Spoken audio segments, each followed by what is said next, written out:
والفجر وليال عشر والشفع والوتر وقال تعالى اهدنا الصراط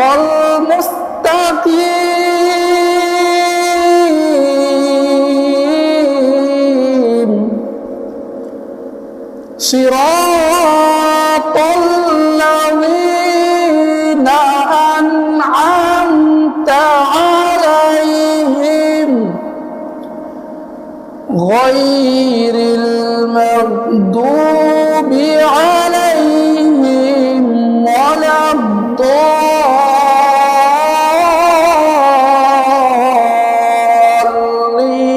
الضالين آمين صدق الله العظيم وصدق رسوله النبي الكريم والحمد لله رب العالمين الحمد لله الله رب العالمين দরবারে লাখ কোটি শুকরিয়া যে আল্লাহ তাআলা আমাদেরকে পবিত্র জুমার নামাজ আদায় করার জন্য মসজিদে আসার বসার তৌফিক দিয়েছেন। ওই মহান মালিকের দরবারে শুকরিয়া জ্ঞাপন করে বলি আলহামদুলিল্লাহ।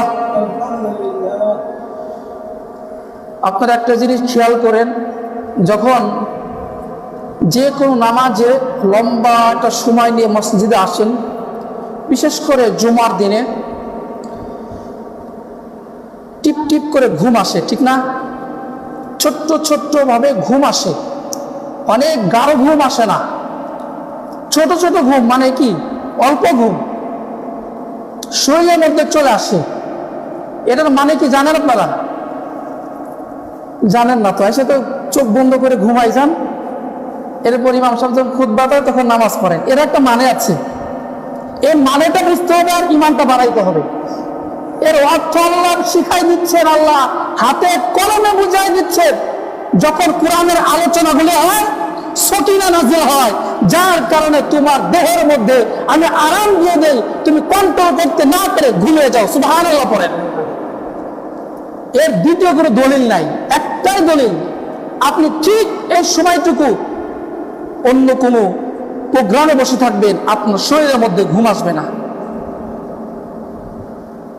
আমি 2014 সালে তাবলিগে সময় লাগাই, তো সকালে তালিম হয়। তালিমের মধ্যে এক ব্যক্তি দৌড়ে চলে এসেছেন, তালিম হচ্ছে, তাকে বুঝিয়েছেন। সে একদিন এসে তালিমের মধ্যে এসে বসছে, সে আসছে তাবলিগালারা কি করে দেখার জন্য। যে সময় এসেছে ওই সময় হাদিস থেকে হাদিস পড়া হচ্ছে, কোরআনের তর্জমা পড়া হচ্ছে। ওই ব্যক্তি একটা রোগী, রাতে ঘুম আসে না, একটানা 2.5 ঘন্টা যখন তালিম হয়, তালিমের মধ্যে উনি বসে থাকে। 2.5 ঘন্টার মধ্যে সকিনা নাযিলের মাধ্যমে আল্লাহ তাআলা তার শরীরের মধ্যে ঘুম দিয়ে দেয়। সুবহানাল্লাহ পড়ে। তালিম শেষে বলে, এমন মজার ঘুম আমার বাড়িতেও হয় না।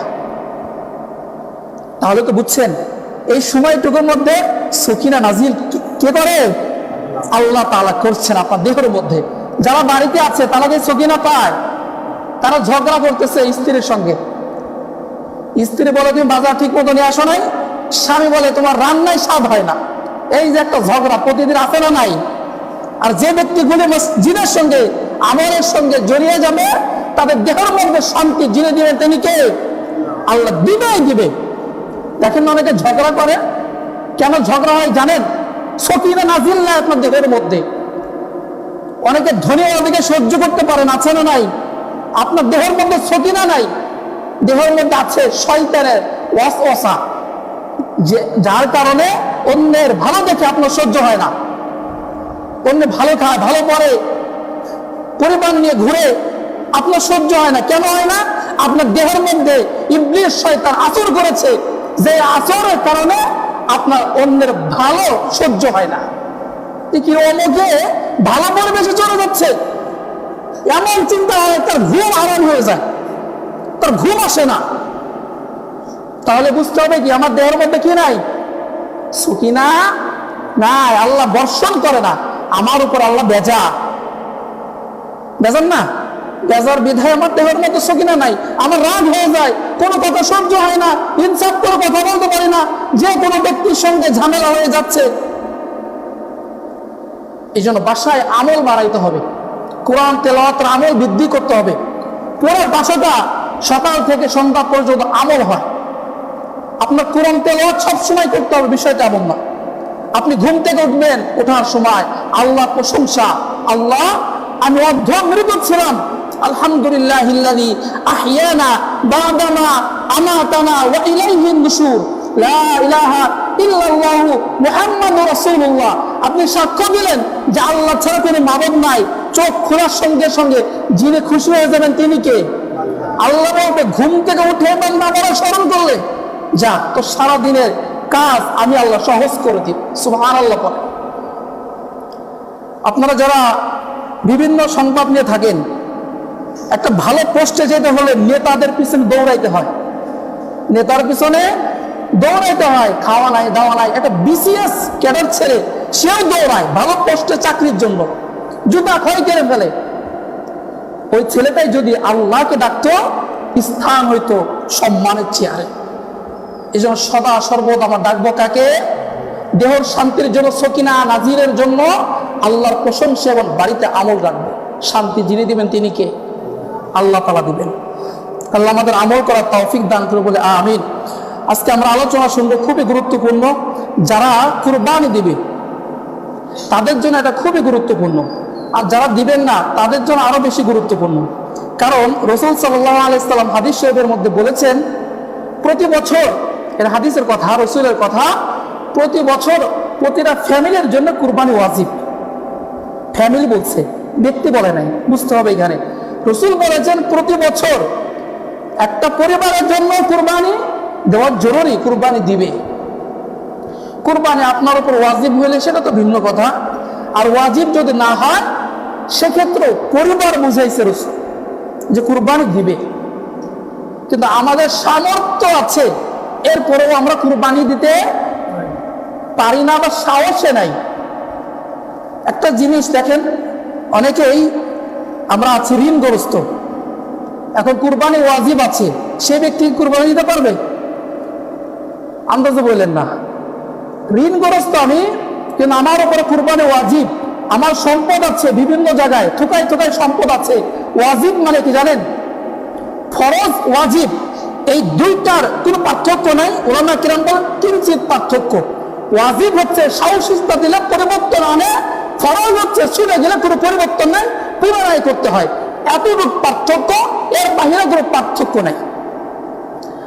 আপনার উপরে কুরবানি ওয়াজিব, এই কুরবানি ওয়াজিব হয়ে আছে, কিন্তু আপনার বিভিন্ন জায়গায় অর্থ আছে, আপনি ঋণ আছেন, অর্থ আছে, ঋণও আছেন আপনি।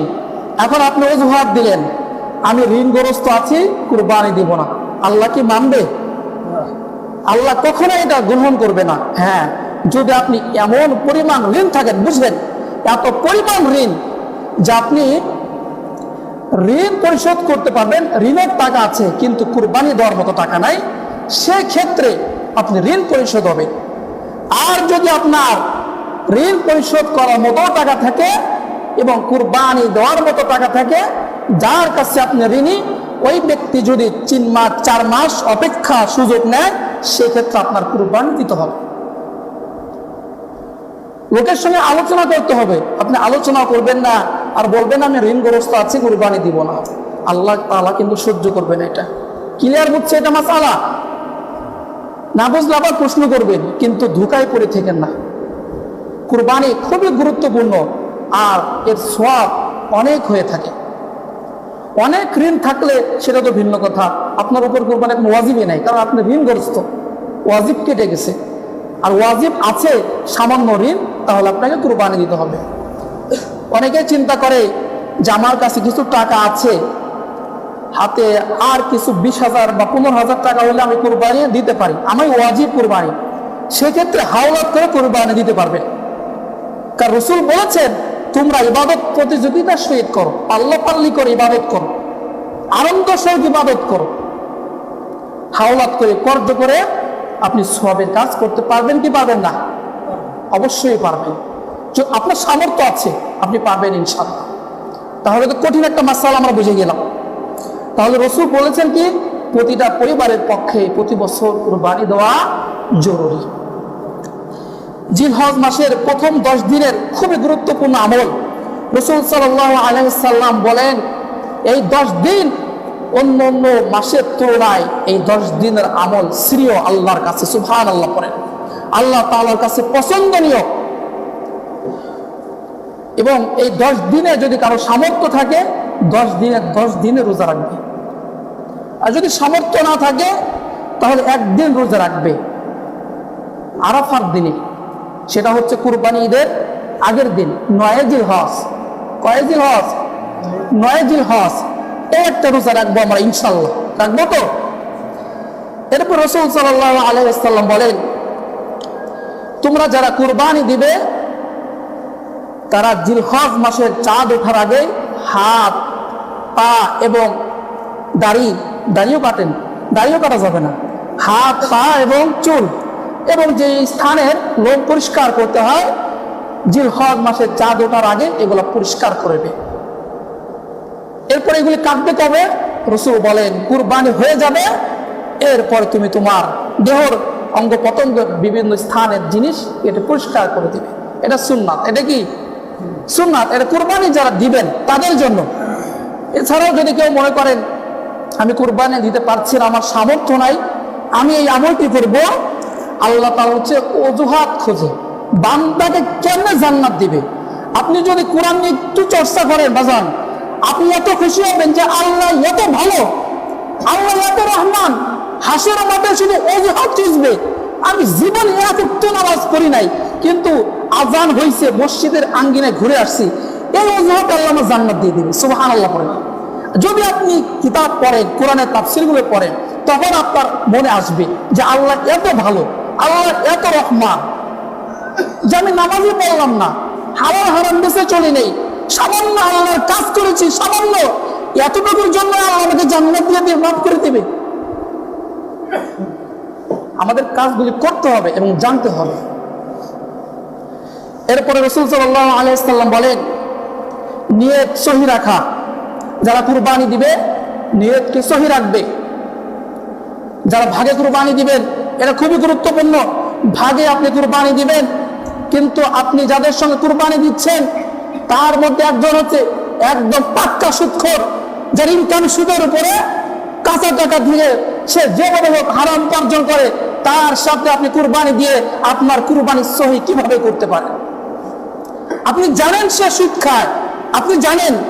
আর একটা হচ্ছে আপনি জানেন না, আপনি জানেন সে সুদ খায়, ডাইরেক্ট সুদ খায়, তার কোনো ইনকামই নাই, বেকার, অবৈধ উপার্জন করে, আপনি জানেন। তার সঙ্গে আপনি কুরবানি দিলে আপনার কুরবানি হওয়া না হওয়া নিয়ে সন্দেহ থেকে যাবে। কিন্তু কুরবানি কবুল করবে তিনি কে?